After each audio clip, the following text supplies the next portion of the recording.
So a while back, I talked about design patterns and how useful they can be. I talked about the fact that they are like efficient ways to solve common problems that people have kind of agreed upon being the best way, depending on what your need is. I didn't really delve deeper into which design patterns I find most useful or the ones that I use most often. And I don't know all the design patterns off the top of my head. I know a few of them pretty well, a couple of them adjacently, and then I know that others exist. But anyway, the point here is that I'm going to create a couple of videos about my most used patterns. And this is not necessarily the list that everybody would give, and this is not necessarily the list that is widely accepted as the most common ones. But they are the ones that I have found most useful in my systems architecture space. And I believe most design patterns can be leveraged in game engines like Godot or Godot, however you pronounce it, Godot. So take that for what you will. That being said, my favorite design pattern is the Decorator pattern.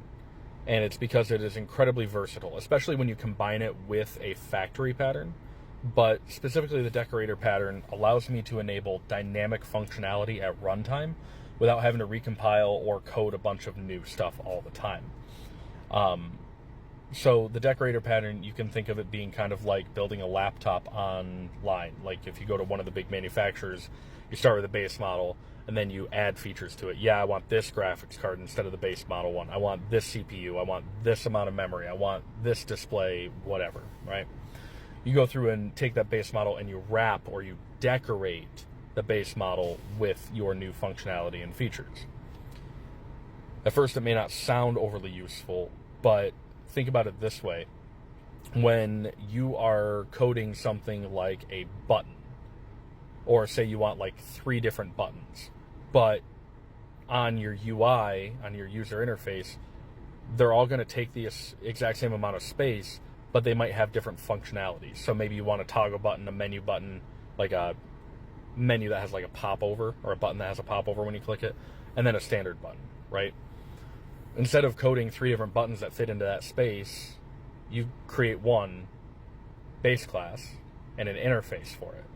And then any other item that inherits from that abstract class and probably the interface, you can just drop that interface object into your UI as your reference and populate your list of controls with that interface. And then when you actually instantiate a standard button, a toggle button, a menu button, it takes up that same spot in your UI, but it enables different functionality completely. And that's really useful. It essentially allows you to have the leanest, reasonable code for building different controls, different logical classes, things like that, while still getting really powerful runtime dynamic tooling. It's a really nerdy way to say that.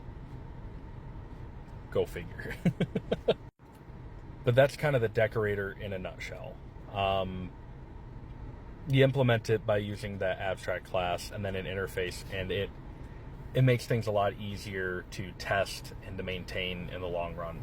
So if you have some time, I'd recommend you take a look at it. If you're a game developer, I'd recommend taking a look at it if you are in an engine that allows you to do object-oriented programming.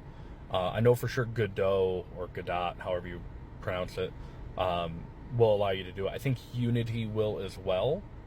I don't know about Unreal, though.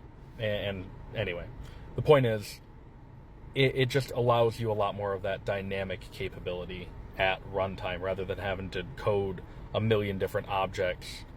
You can kind of trickle down and do that hierarchical inheritance structure that we learn about in science class, and then again in programming school if you went.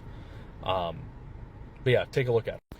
And for the record, if you have any other design patterns that you want me to talk about and you want me to kind of explain, let me know. I, again, do not know all of them, but I am willing to learn them in order to be able to teach them, if that makes sense. There's a lot of material out there about design patterns, but sometimes it's really hard to get it to click unless somebody helps kind of describe it in more grounded terms. Because I could tell you decorator pattern, go out and learn it, abstract this, abstract that, interface that. That may not mean much to you until you see it, or until somebody explains it, like the laptop analogy.